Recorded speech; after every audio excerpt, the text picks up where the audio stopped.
And welcome back to Newsmax Now. I'm Miranda Kahn. Today marks Holocaust Remembrance Day, a somber memorial for the tens of thousands that were persecuted, degraded, and murdered at the hands of the Nazis.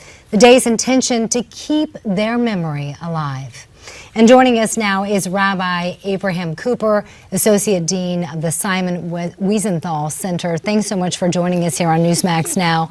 What do you hope the legacy of Holocaust survivors will be? Well, I think the legacy of the Holocaust survivors is an amazing one. If there was ever a group at the end 1945, when liberation finally came, that had the moral right to become terrorists, it was them. 6 million Jews, including 1.5 million Jewish kids in Europe, were mass murdered. Their world was completely decimated and destroyed.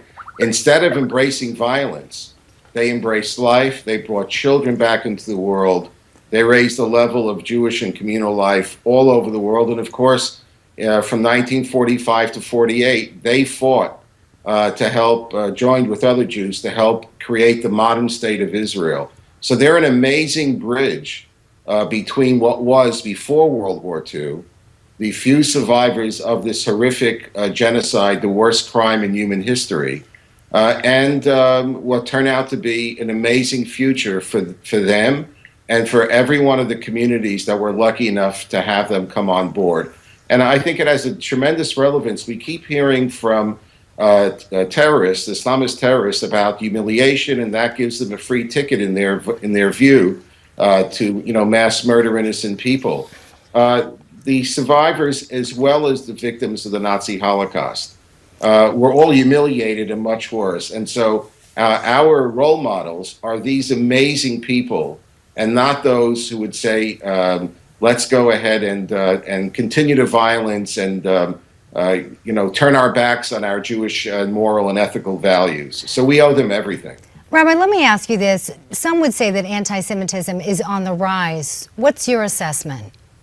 Oh, there's no question that starting with Europe, there's a literal explosion of anti-Semitism across the continent. The largest Jewish community right now in Europe, which is France, over 600,000 Jews. Many of those people are picking up and leaving to Israel, North America, and other locations, in which a society has not done enough to defend them, in which, unfortunately, here again, extremists within the Muslim community, as well as now ISIS-trained terrorists, have returned to Europe. So there it's not just a matter of hate crimes, but also of terrorist attacks. In this country as well, there's been a spike in anti-Semitism.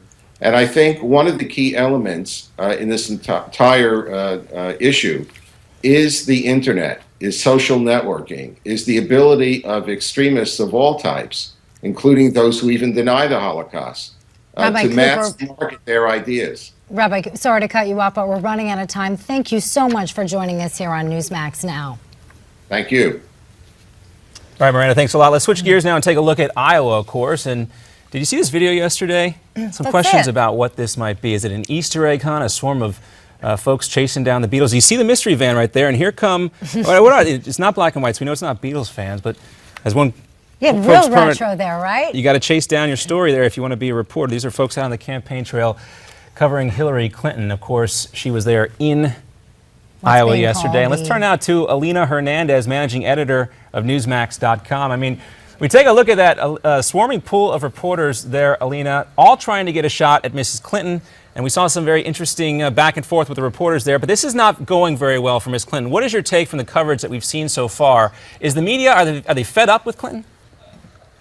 I'm not sure that they're fed up, but I think that they know that this is a game. I think, she is the candidate to get. I mean, she's the presumed Democratic nominee unless something significant happens over the next year. But it seems to me that they know the game. She is positioning herself to be a champion of the people.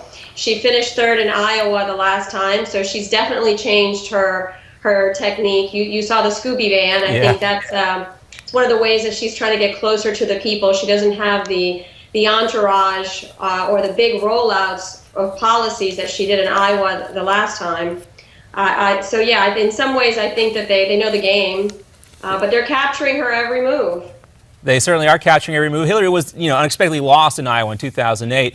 This time, she's cruising around that SCOOY van. You mentioned her trying to folksy approach, but do you think it might backfire?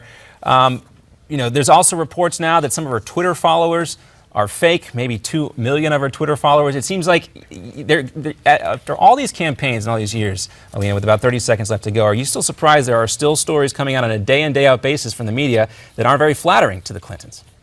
Of course, I think they've always been a bit of a target just because of who they were, and she's always been certainly a controversial character in politics. But it seems to me that, yeah, some of these things, I don't think that the folksy approach necessarily is going to hurt her. I think that she's already learned that the approach of being part of the elite didn't work. Yeah. I think she's got nothing to lose this time around going folksy. All right, Alina, we'll talk to you again soon. Good to check in with you. Check out Newsmax.com. Miranda and I are back right after this.